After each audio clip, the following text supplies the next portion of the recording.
Welcome to The Cap, where we are here to speak with college reps and other professionals in the field of college admissions to help answer all your questions and guide you through every step of the process. So if you're serious about college admissions, you've come to the right place. Are you ready? Let's talk about it. And now, here's your host, Dr. John Durante. Welcome to The Cap, the College Admissions Process Podcast. I am your host, John Durante, and I am here to introduce you to college admissions representatives and other professionals in the field of college admissions. Our purpose is to serve you, the students and parents, so that you may gain insight straight from the people who ultimately make the decisions. Regardless of whether you will apply to a particular school being highlighted, you should listen to all of the episodes, as each guest will give you tremendous insight and advice on every aspect of the college admissions process, prompting you to come up with your own follow-up questions for when you visit campus or meet with a college admissions representative yourself. Lastly, if you have any questions you'd like me to cover on future episodes or any comments you'd like to share, please email me at collegeadmissionstalk@gmail.com. And don't forget to visit our website at www.collegeadmissionstalk.com. So are you ready? Let's talk about it. Welcome to The Cap, the College Admissions Process Podcast. I am your host, John Durante, and it gives me great pleasure to introduce to you today Eva Bory, who's the Assistant Director of Admissions at Syracuse University. Eva, thank you so much for being here today. How are you? I'm doing well, John. Thank you so much for having me today. I know that we've discussed this in the past, but I truly do think that this platform is indispensable for students and prospective families and applicants as they go through the college application process. So thank you for creating something like this. And I'm hoping that students and families are tuning in throughout the year and really learning as much as they can about this process. Our job as admission counselors and advisors is to really take every opportunity that we can to demystify this process wherever and however we can. So thank you for this platform, and I'm looking forward to our conversation today. Well, it's been an honor and a pleasure as I get to meet amazing people like yourself while helping so many students and their parents. So thank you again for being here. And Eva, let me start by asking you to give us a brief introduction about yourself. How long have you been in admissions, and how did you end up in such a position? Absolutely, John. Thank you. So I think for me, my intention throughout elementary school, junior high, high school, and then going through college, of course, was always to be in education. At one point, it was to be a teacher. And then as I transitioned into Syracuse University, which I actually graduated from back with the class of 2011, I learned that higher education could be a career. And so on campus, I was involved in everything higher ed related, from working as an orientation leader to being a student tour guide and ambassador, holding 3 work-study jobs on campus, working within the residence halls, psychology club, and a few other clubs and organizations, residing in one of our living learning communities on campus as well, studying abroad. And so I think all of these elements throughout my undergraduate years led me to pursue higher education as a career. And so as I communicated and interacted with my academic advisors and resident hall assistants, I was really starting to realize that these individuals do this for a living. And so the only options for education weren't just being a teacher, for instance, but really there were so many other options within higher ed. And so I just loved being on a college campus and decided to make higher education a career. I transitioned to Stony Brook after graduating from Syracuse with degrees in psychology and communications to study higher education for my master's degree. And so that was home for another year and a half for my master's. And then I actually started out my career at Adelphi on Long Island and worked with a brilliant team there for about 7.5 years. Transitioned back to Stony Brook, my graduate alma mater, for about 2 years. And then I think things have sort of come full circle now being back at Syracuse working with the admissions team. I really do feel that I found my permanent home. And so I do look forward to many more decades advocating on behalf of Syracuse. And being an alum, I think it really does give me a different sense of credibility to advocate for the school and incorporate my own personal experiences there as a student when I'm talking to prospective students and families. Well, that's a terrific introduction, and I didn't realize, Eva, that we have so much in common. I actually went to Stony Brook University as an undergrad. I live on Long Island, and here we are talking about the awesome Syracuse University. Yeah. So, as a graduate, like you said, from 2011 of Syracuse University, Eva, what are some of the things that you personally love about Syracuse that makes it so appealing for so many students to want to apply and ultimately attend? Yes, and thank you for asking, John. I don't always get to talk about my personal experience at Syracuse. I'm always sort of advocating on behalf of the schools and the different teams within the university and the different majors and minors. So it's always great to share my own personal experience and why I loved it so much for the 4 years that I was there. So I think, first and foremost, academically, being that we aren't a specialized school. So we do have 9 schools within the university. If a student comes in as an engineering major or as a music major, architecture, journalism, whatever that interest may be, and they change their mind in the first or second year, they have the option to transition into 8 other different schools within the university, 9 total, 200 majors, 100 minors, full plans of studies on our website for all of these programs. So students can use that as sort of a comparison tool as they're comparing our curriculum for different programs to other schools and colleges as well throughout the US or even abroad. So I do think academically we are a very holistic environment and really have something for everyone, I think. And then, sort of on that same track with academics, we are a large Research One university. Our faculty and schools are really going to emphasize research. But even though we are a large university, average class size is about 26 students. And so when you're in the classroom, I always tell students and families that I, from my own experience, never felt like a number at Syracuse. Faculty and advisors always knew me by name. And so students at Syracuse will never sit in a lecture hall of 300 to 400 students. It'll always be a personalized learning environment, and the faculty are very much invested in seeing these students succeed during their 4 years at Syracuse, but also beyond that as they go and seek out employment opportunities and career outcomes as well. Another thing that was important to me that I think our students value is study abroad partnerships and really sort of globally engaging your resume and your experience throughout your 4 years as an undergraduate student. So our abroad programs are consistently ranked top 10 in the nation. They're some of the oldest and most seasoned programs. We have 5 partner centers around the world. And in addition to that, over 100 other different countries that we work with, as well as domestic centers in the US. So our faculty are going to encourage students to branch out and step away from Syracuse at one point or multiple semesters throughout their time on campus.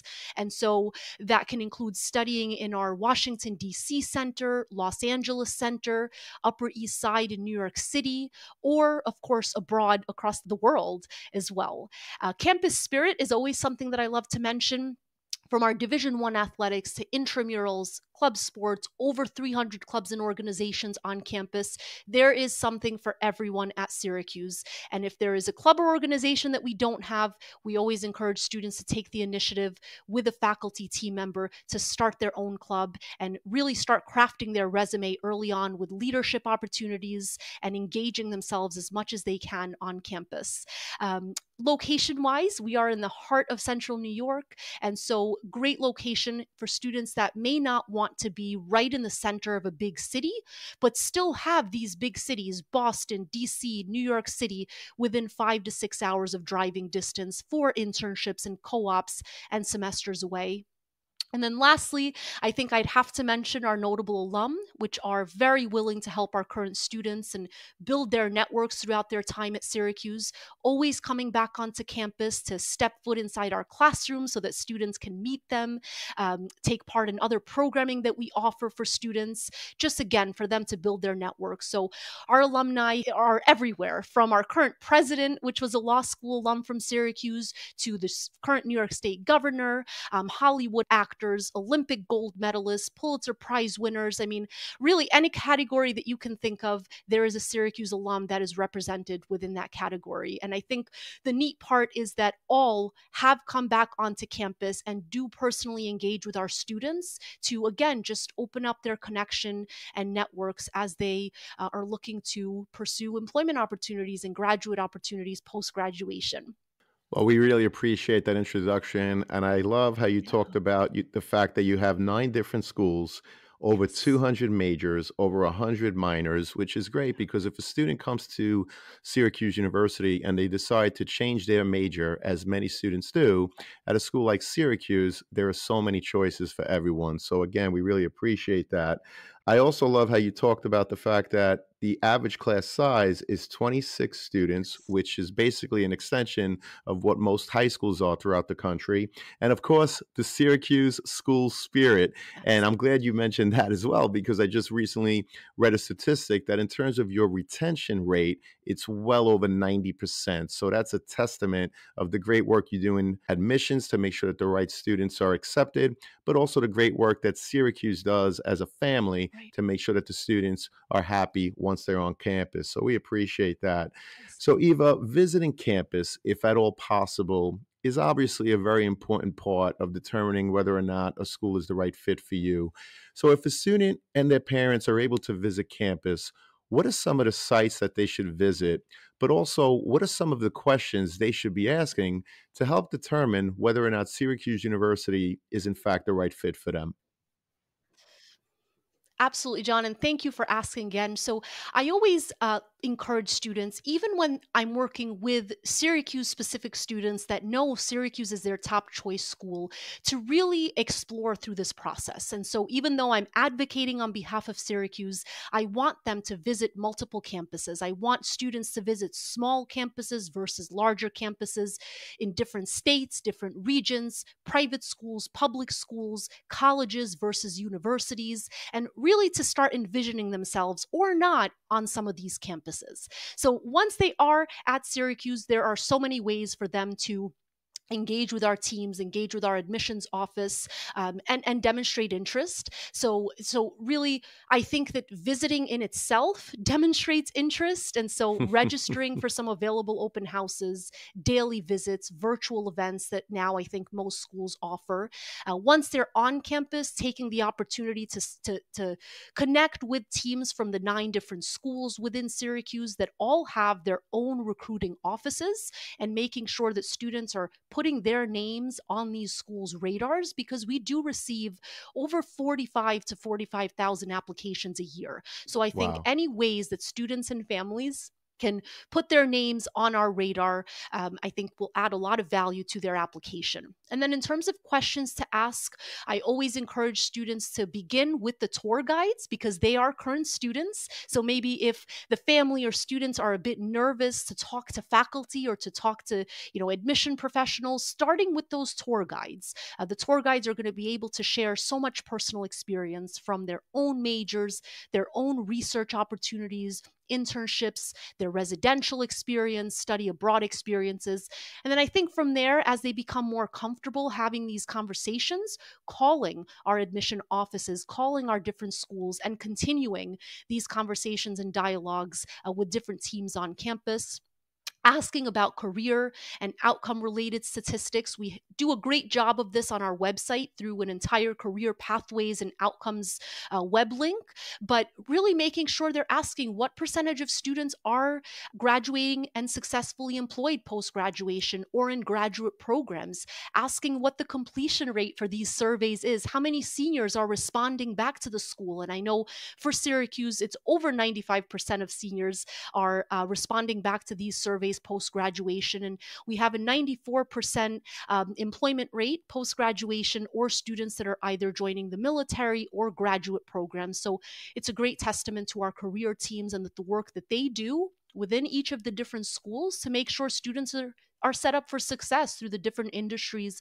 that they're looking to go into, asking about admission requirements and deadlines, of course, through the campus visit process, 4+1 programs. So, talking to the teams on campus to get a sense of how much money and time can you save on the graduate level. Does a school offer programs to earn your bachelor's and your master's within 5 or 6 years?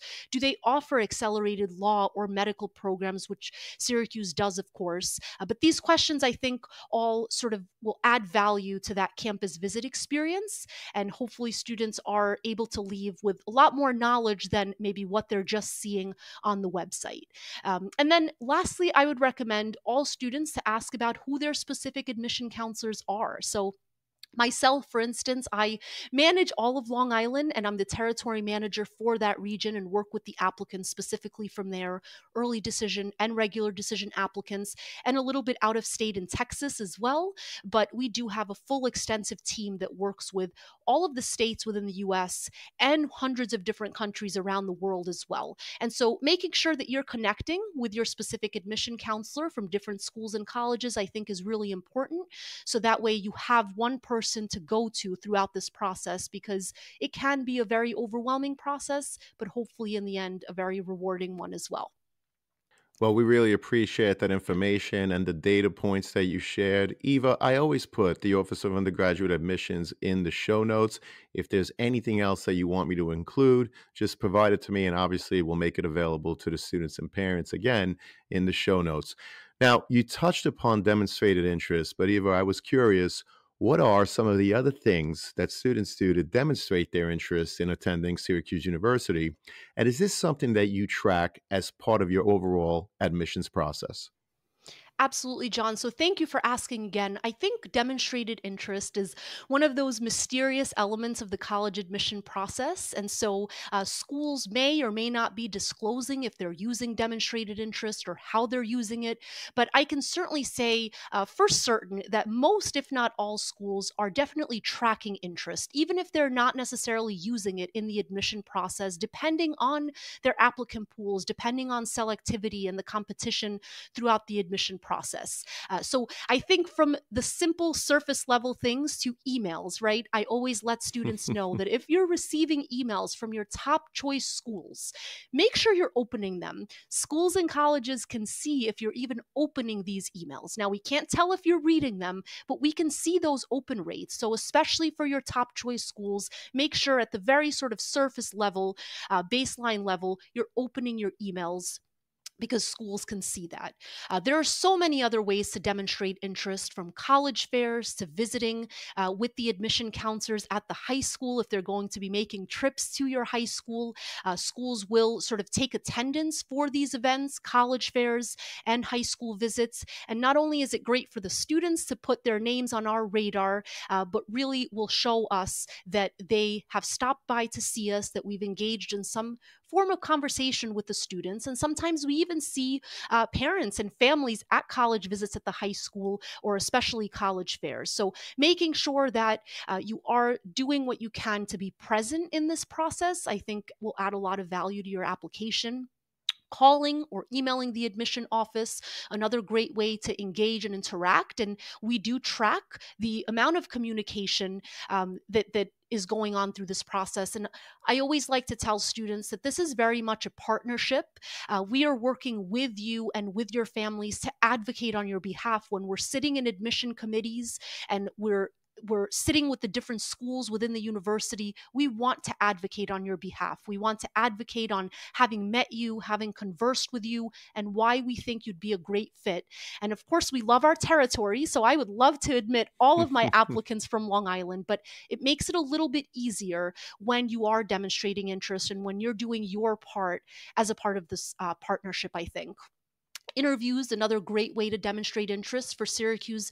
They're not required, they're optional, but very informal, non intimidating opportunities for you to connect with us for about 15 to 20 minutes, maybe half an hour of conversation. I really don't even call them interviews, I call them conversations, where I sit with students all throughout the fall and spring. Now we're doing all of them virtually, and that's our best practice that will be sort of established permanently. We've been able to reach thousands of more students virtually than we have in person. So I think it really has become a best practice for us. And so making sure that you're scheduling some of these interviews in the fall of your senior year, especially with your top choice schools, even if they're not required, I think shows colleges that you're taking the initiative to go beyond just the simplest, surface level steps of submitting a Common App and your supporting documents. And then, of course, I think connecting, I mentioned, with each school or college within the universities that you're considering. Admission offices are sort of one element to campus, but call, at Syracuse, for instance, our Newhouse School or our School of Architecture or our College of Engineering, Visual and Performing Arts. Give them a call and introduce yourselves. Like I said, they each all have their own recruiting offices. And so the more people that you can connect with throughout this process is going to add value when we're reviewing your application. And then, of course, visitation opportunities on campus. We offer so many open houses, which we call orange previews, daily visits, campus tours.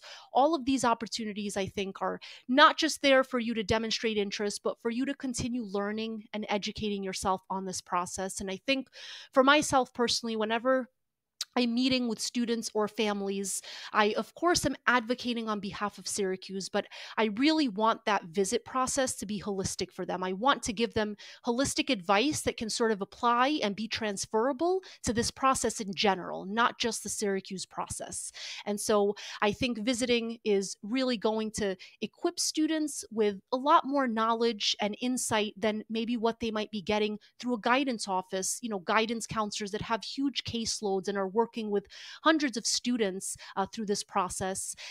Through campus visits, you're able to get a little bit more specific information, but also envision yourself physically on that campus. Do I see myself at Syracuse living in this residence hall to the left or right, or do I not? And so I think the campus visits are really invaluable. And if students are not able to do them in the fall, some students will wait until they receive an admission decision, which in my opinion might be a little too late, but better late than never to get onto campus, especially before May 1 as a senior, which is that universal deadline to let colleges know whether you'll be enrolling or withdrawing at that point. Well, Eva, that's a lot of great information, and it's part of the reason why we have these conversations so that Yes. students interested in Syracuse University, I hope that you're listening, that you certainly do track demonstrated interest. And I think you gave great advice. First of all, open the emails. If there are links, engage with them. Yes. Colleges have the ability to Yes. track that, but also stay connected. If you're on campus and do visit, if at all possible, go to the admissions office, try to find out who your admissions counselor is. Or if you see an admissions counselor at a college fair, introduce yourselves. If there's a card, a QR code, so that you could leave your information, do not forget to do that. These are things that are very important. And in the Right. case of Syracuse University, it's something that they do track. So, Eva, thank you again. That was tremendous information. What about an honors program at Syracuse, Eva? Do you have an honors program? And how are students considered? In other words, is it something that they have to apply to separately? Absolutely, John. So we do have our renowned Renee Crown University Honors Program that I think is just a great opportunity for students that have been very successful academically throughout high school to transition into the collegiate level in a rigorous and much more challenging environment. So students will have to apply separately to the honors program. And so, typically, the team that reviews Honors College is looking for, again, academically successful, accomplished students that are prepared for the rigor of an honors program on the college level. And so, there are many things that they're looking for to sort of establish that eligibility, from your trend in grades on the transcript to the rigor of your curriculum, test scores if students choose to submit them, the advocacy and the recommendation letters, how well written the personal statement is. So, all of these elements are going to be evaluated through that honors selection process and the selection process to admission to the university in whole as well. But honors really reserved for students that are looking for much more smaller class sizes on the college level. Advantages are going to include living in a specific honors living learning community on campus. So you'll likely all have the same exam schedules through different classes. If you're within the same majors as each other, you're going to have a little bit more of a more challenging curriculum. And so if a student is not admitted in their first year through high school credentials, there's also the opportunity then to apply into honors after the first year at Syracuse. So the team is going to review performance in that first year to make sure that students are prepared to transition into honors, hopefully in their second year. So there is sort of another pathway in addition to applying as a first year student. And of course, we would connect any prospective honors inquiries or applicants to teams on campus that are going to help them through and facilitate this process for them. But it is a selective, it is a competitive process. I always encourage students to sort of check off, disclose interest on the application, and we will take the lead on the review process for honors. Well, we appreciate that. Again, great Yes. information for students and parents. And Yeah. for our next question, I'm Yes. actually going to ask Gina from New Jersey, who's on the email opt in list, to ask the following question. Gina? Thanks, John. My question is, does legacy play a role in the overall admissions process? In other words, if a student's parent attended the school, do you take that into consideration in making your decision? Thank you so much, Gina. So, I will say that Syracuse has an alumni base of over 260,000 around the US and the world. And so, it's not surprising for us at all to see legacy and alumni disclosed on the application. And students will disclose parents that are alum through their personal statements or even additional comments section on the Common App. They might even tell us that they have a number of family members, uncles, aunts, etc., that have graduated from Syracuse throughout the past decades as well. So we do love to hear that and we do love to see it. On the Common Application, there is space to disclose this information, and we certainly encourage you to disclose, especially if mother or father or guardian has attended Syracuse. But of course, I think the important thing to remember is that admissions and admissions into one of the nine, or if you're applying for a dual program, two of the nine different schools within the university, is going to be contingent on meeting the academic requirements and eligibility for the specific programs. And so I think legacy is something that all students should disclose because we want to know sort of where that Syracuse connection is. Very similarly, we want to know on the application, are you a first generation student? Are you applying to college for the first time? And the hardships and challenges that may come along with that. So I think there are very specific special populations. That we go ahead and evaluate, and we sort of take pride in knowing that they're applying to Syracuse, whether they've had parents come to Syracuse or whether they're the first in their family that are applying to college. We want to know all of this. But again, important to note that admission requirements are sort of going to be based on your academic credentials, and eligibility is going to be based on how academically prepared are you to join our programs. Some programs are more selective than others. And so the goal is to really set students up for success. And so if there is a program that you're applying to and we're seeing through your credentials that you're not necessarily academically eligible, we will, of course, review you for your second choice.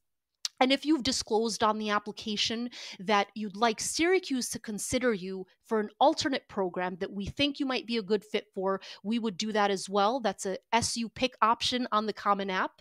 And so there are different pathways to admission. We always want to know if you have family members that have attended Syracuse, but ultimately that decision process is going to be based on academic eligibility and us setting you up for success in these programs. I think the worst thing we can do as admission counselors is admit students into programs that we don't think they're going to thrive in. And so we want to set you up for success that first year, and make sure that we're retaining you in these programs and on campus and really selecting the best fits, not just academically for the school, but also for our campus community, what you can contribute on campus and leadership opportunities that you might hold on campus as well.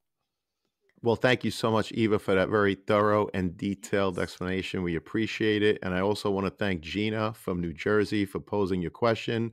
For the listeners, if anyone is interested in being on the email opt in list, please check out the link in the show notes, or you could always visit the website for more information at www.collegeadmissionstalk.com. Thank you so much again, Eva.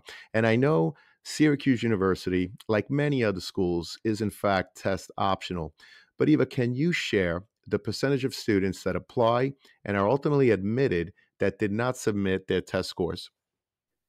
Sure, John. So thank you for asking. So test optional for Syracuse, I think, is it is a newer landscape, and so we have been test optional for the past few years. Although traditionally we have required testing. So I think as students are getting used to this new landscape of test optional, so are many different institutions, and we're all learning from this process together. And so being test optional means that we will not um, review your testing, even if you've submitted but have checked off on the application that you would not like your scores to be reviewed or evaluated in the admissions and review process. And so sometimes students will disclose test scores on the common application, but not want them to be taken into account. And so in that case, we will not be using them in the review process. I would say in terms of statistics from these last few years, about half of our applicants are choosing to submit testing and the other half are not. The half that are not, it's not being held against them that they're not submitting testing. And so what we're doing is reviewing all other academic credentials very closely.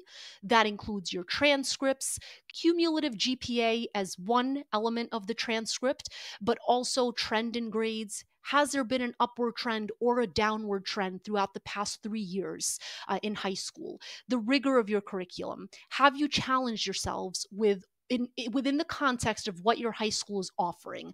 Have you taken AP classes, IB classes, college credits throughout high school, accelerated honors? And so important to note with that as well is we always lean on the school profile to make sure that we are aware of what the high school is offering. An applicant that's coming from a high school that offers 3 APs versus an applicant that's coming from a high school that offers 20, these two applicants are not going to be compared to each other. So the rigor of your curriculum and your transcript is really only being reviewed within the context of your high school and your high school profile. And if that's not submitted through your counselors, we will find it on the website or we will reach out. And of course, if you're not submitting testing, there are many other elements that we're looking at. Have you scheduled an interview? What can we use from the interview, from notes that we've made about what you may want to pursue on campus, things that you've done outside of outside of the classroom throughout high school? We're looking at the advocacy in your recommendation letters, how well written your personal statement is. All of these elements are really plenty for us to determine whether you're academically prepared or not for the rigor of some of our curriculums and programs. In terms of guidance, I always encourage students for Syracuse to call one or multiple of our 9 different schools and colleges and ask what the average test scores were from the last incoming admitted applicant pool.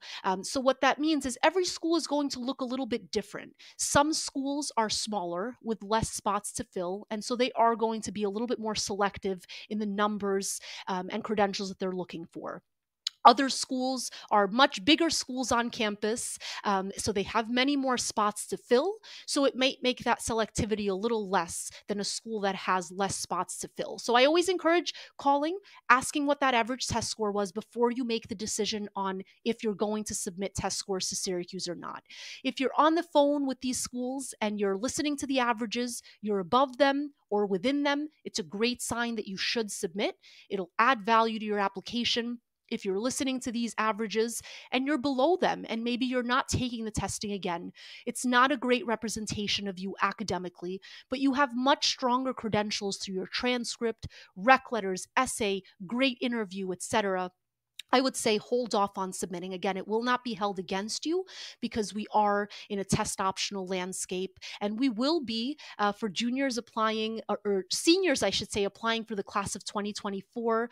That has been announced that we will remain test optional, so students can continue making the decision on whether they want these scores submitted or not.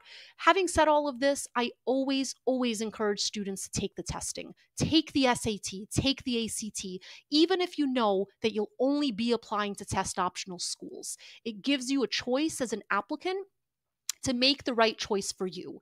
And maybe you'll take the testing and surprise yourself and do exceedingly well, and you'll rise above the averages for some of these programs. And maybe you've had a weaker semester or two in high school.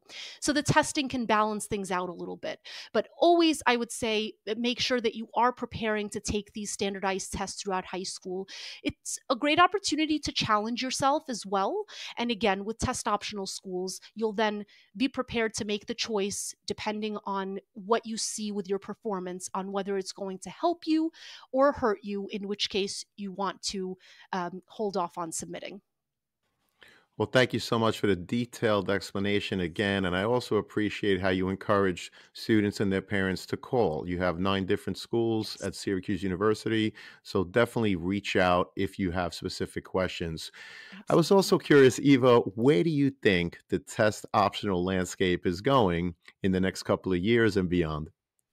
Absolutely. So I think, John, similar to what we've experienced with COVID these past few years and the transition to virtual. So we have some best practices at Syracuse that are going to stick because they've been very successful for us, including, for instance, virtual interviews. And so we've been able to reach thousands more students in the U.S. and abroad through our virtual interview process. And I use that sort of in comparison to the testing process, having gone test optional. We've been able to focus and prioritize student character and different credentials aside from just numbers throughout this process the past few years. And I think it's led us to admit a much more holistic class in terms of first year students that are really on campus for the right reasons and that are making an impact on campus, getting involved through clubs and organizations. It's given us a chance to prioritize student activity lists and resumes. And again, look beyond just academic. Eligibility, but also holistically what these students are going to translate in terms of their leadership opportunities in high school, how that's going to translate on the college level. And so, again, not only do we want to make the best choice on academic fits, but also on the extracurricular end, on the athletic end, intramural, club sports, clubs, organizations.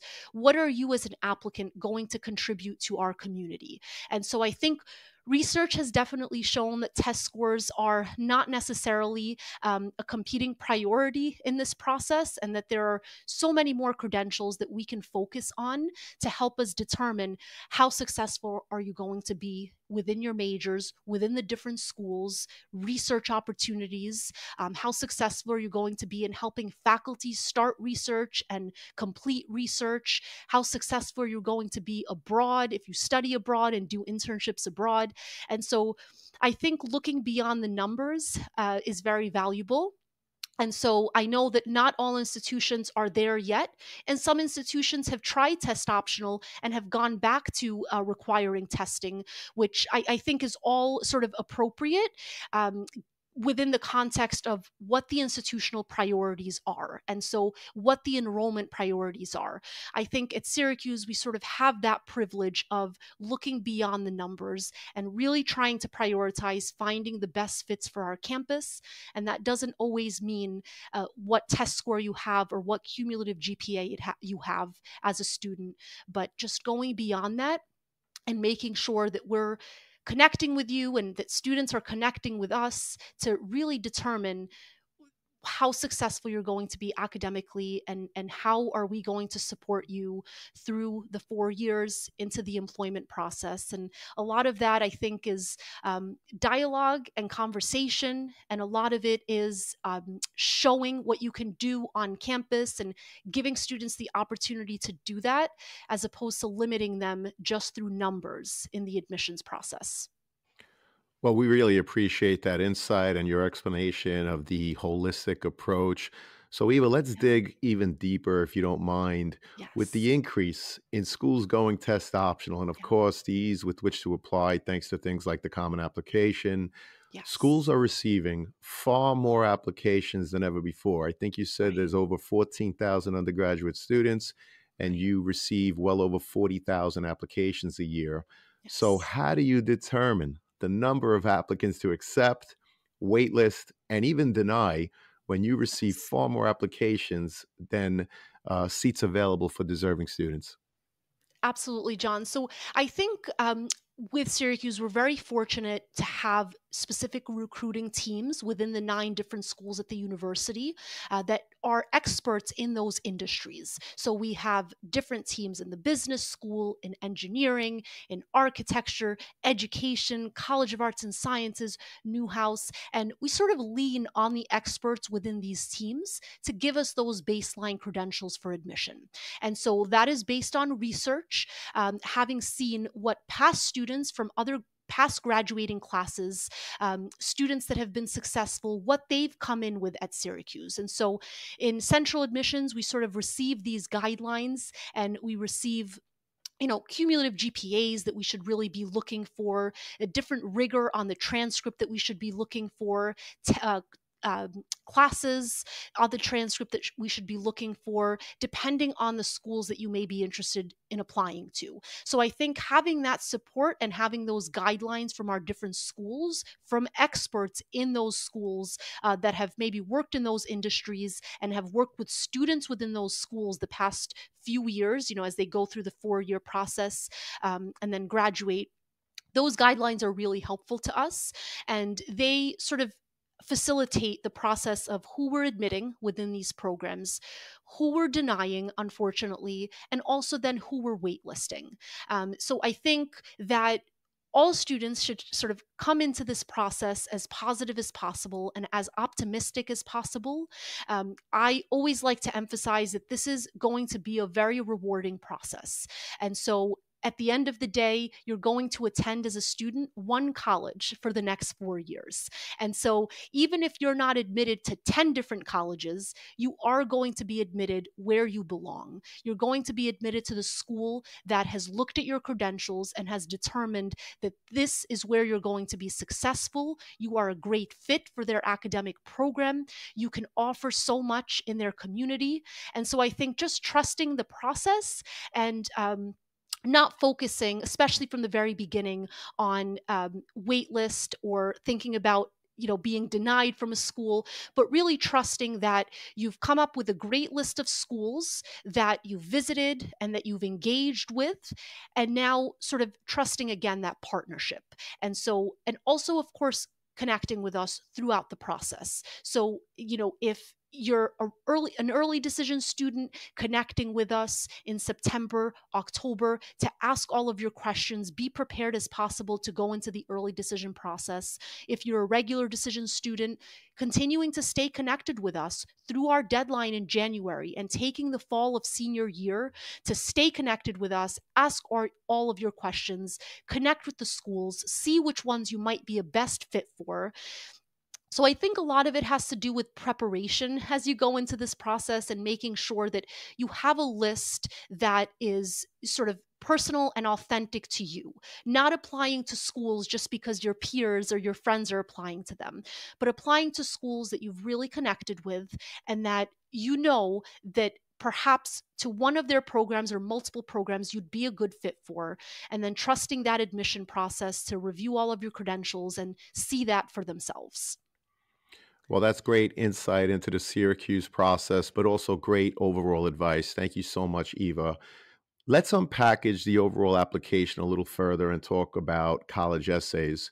So, Eva, what are some examples of college essays that left an impression with you, but for the wrong reasons? And what advice would you share with prospective students in terms of what to think about when they sit down to start writing their essays? Absolutely, John. So thank you for asking. And I know that sometimes this is an uncomfortable question, especially if students are sort of in the situation and maybe they realize at a later time.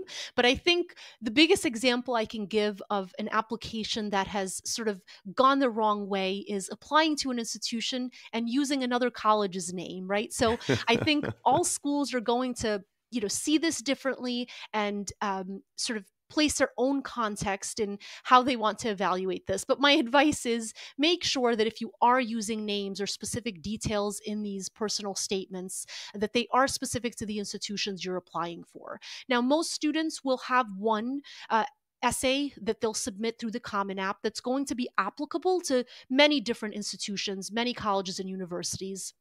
And then they'll possibly use the additional comments section of the Common App to give some more specific details on why Syracuse or why another institution, why that's their first choice or one of their top choices. And so beyond that, I would always say with the essay, You want it to be all about showcasing yourself. And I think the best way to approach that is to really take some time before you start writing the essay to reflect on who you are. And so we're asking a lot of youth, 17, 18-year-olds that are going through this process. We're asking them to possibly know what they want to study in college, which most don't. And coming in undecided is perfectly appropriate. We're asking them to meet several different deadlines for several different schools, take testing possibly, continue with a strong upward trend on their transcripts. There's a lot that's being asked from youth. But I think the essay is really a great opportunity for students to sort of take a step back and take some time to just reflect on who they are, what they're looking to pursue and what they're looking to get out of college. I always tell the prospective students and families that I'm working with, the best way I can sort of frame this is, don't think about what do you want to be after graduation, but think about who you want to be and sort of putting those elements into the personal statement, letting us know, who you are, your character traits, your strengths, your weaknesses. I think all of that will make for a really valuable essay. What are you passionate about? What's most important to you? How have you dealt with challenges in your life or within schooling? There's just so many years to unpack from when you were very young to now graduating high school. And I think using that personal statement wisely to unpack all of this, and then making sure that you're gathering some feedback after you've crafted that essay. So maybe having an English teacher look at the essay for you and with you, guidance counselors, peers, family members. But most importantly, I think trying to be as creative and authentic as you can will go a very long way. Well, we really appreciate that. And I love how you talked Yes. about not expressing what you want to be after Right. graduation, but who you want to be. I think that's great Right. advice. Thank you so much, Eva. And continuing down Absolutely. with another portion of the application, what can you tell us about the activity sheet in terms of what you're looking for beyond the work they did in the classroom? Absolutely, John. So I think this is great insight too. This is one of my interview questions, I should say. I know all of our admission team members will ask slightly different questions throughout our virtual interviews in the fall, but this is certainly one of mine, asking what students have pursued outside of the classroom, because I think that truly is as important as what you've done in the classroom and your performance trend throughout your transcript. And so looking at that trend on your resume or activity list.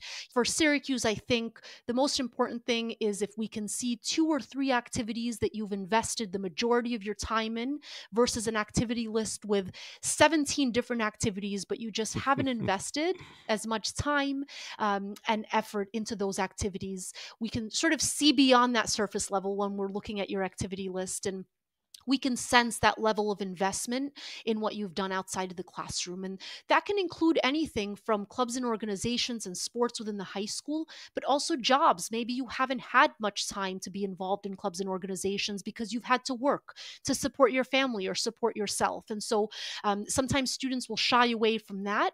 But, I've had plenty of interviews with students that have said they've worked at McDonald's for their entire high school career, and that's where they've gained their leadership skills. And so all of that is so important to be disclosed onto your application because it does give us another layer to work with. It gives us a layer into your personality, into your character, and just really important in the sense of how can all of that translate then onto our community? And so we start thinking as admission counselors, what clubs and organizations is this applicant going to be a good fit for? So again, just as important, I think, as your academic credentials to make sure that you are disclosing all of your outside of the classroom involvement, and not being modest throughout this process. And so I've worked with so many applicants that are very modest and that is their nature, but really understanding that through this process, you want to disclose as much information as possible. It is all confidential to our admission teams. And so using different sections within the application, whether it's the additional comment section of the Common App or emailing us with another document that you think is important that showcases who you are, and making sure that we have all of the pieces to this puzzle, so to speak. Well, we appreciate that. And I was also curious as part of this conversation, Eva, Yes. once a student commits to a college, Yes. how important is it for them to withdraw from other colleges where they may have been accepted? And can you give us some insight into how difficult the process becomes for you in Yes. terms of, again, determining how many students to accept or not from your own, for example, wait list when Yes. you don't have a final number on how many accepted students are going to actually attend? Absolutely, John. So I think that this becomes sort of a conversation among admission teams across, across many different institutions, not just Syracuse. And so, really trying to communicate to students that being on a wait list or being denied doesn't necessarily mean that you're not academically eligible, but more so in terms of our institutional priorities and numbers and what that looks like. We don't necessarily always have space to accommodate all eligible students into these programs. And so that is in alignment, I think, with trying to keep our average class sizes down, making sure that students on campus are really getting the best experience possible, an individualized, a personalized process. We don't want to admit all of our applicants and then have students sit in lecture halls of 300 to 500 students. I think that that's not advantageous to our students and what we're promising them from the campus experience. So important to note that this is one of those reasons that you should be applying to multiple institutions and doing your research and trying to find multiple good fits for you that you can apply into, because again, ultimately you will be attending one school. So I think when it comes down to the wait list and denying students, we do have to sometimes look past eligibility and see at that time, where are the numbers, where are the enrollment figures, and it does become a very difficult decision. And I think with that, we then sort of transition into the transfer process. If we have applicants that we're not necessarily able to admit in that first year, talking to them about what transferring looks like and the advantages of transferring in your second year, and how you can still be kept on very much a track for a 4 or 5 year graduation timeline if you're doing a 4+1 program.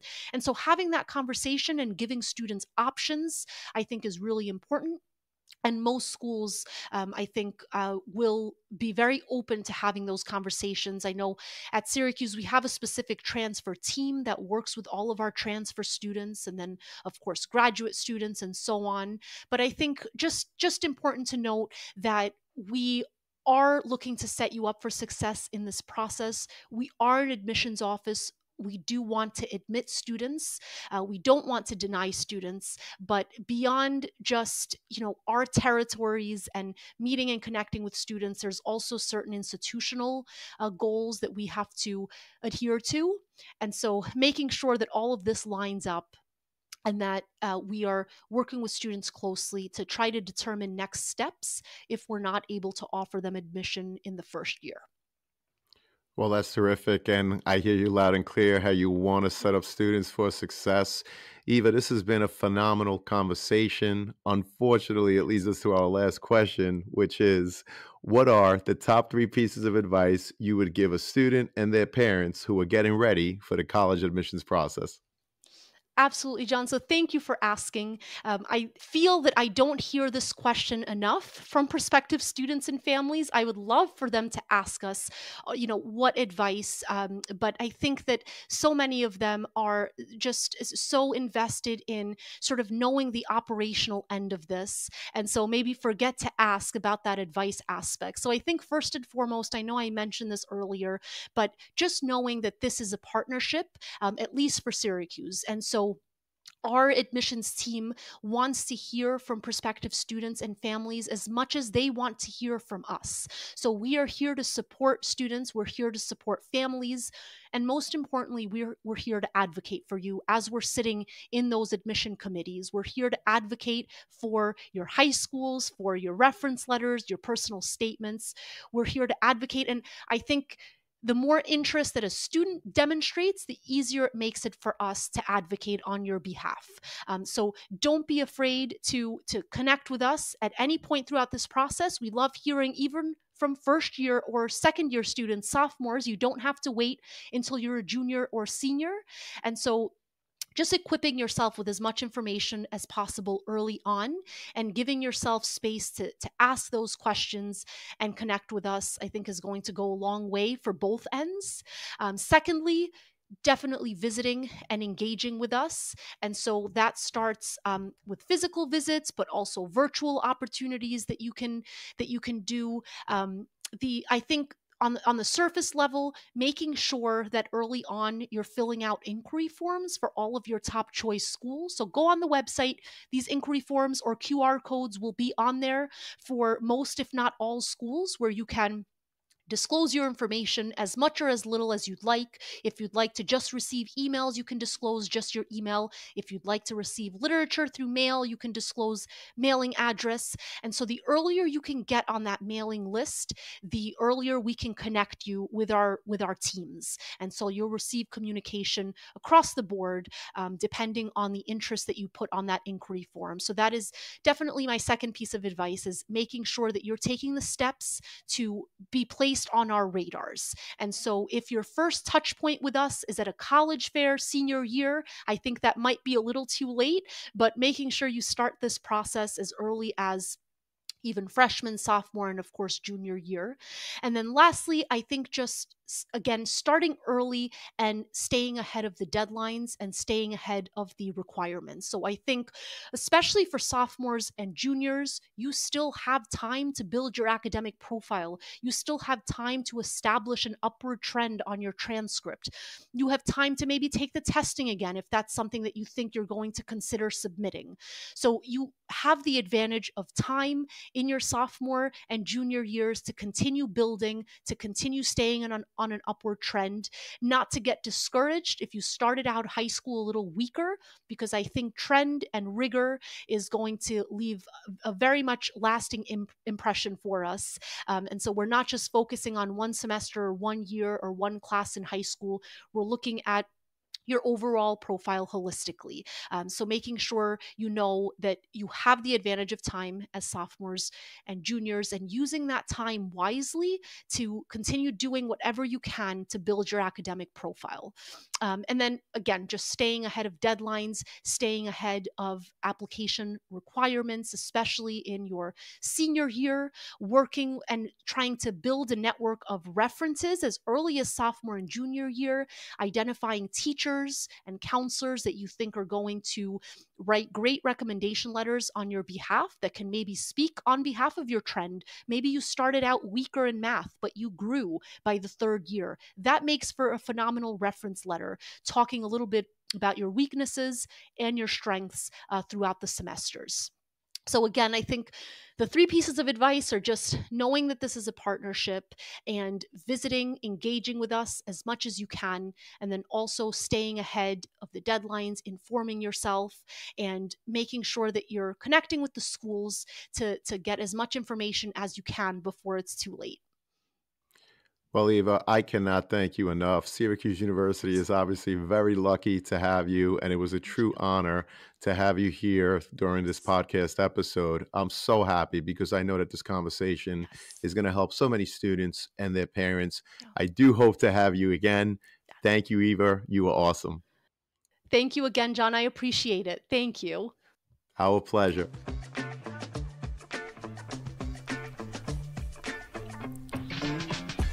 Thank you for joining us on this episode of The CAP, the College Admissions Process Podcast. We hope you enjoyed the show.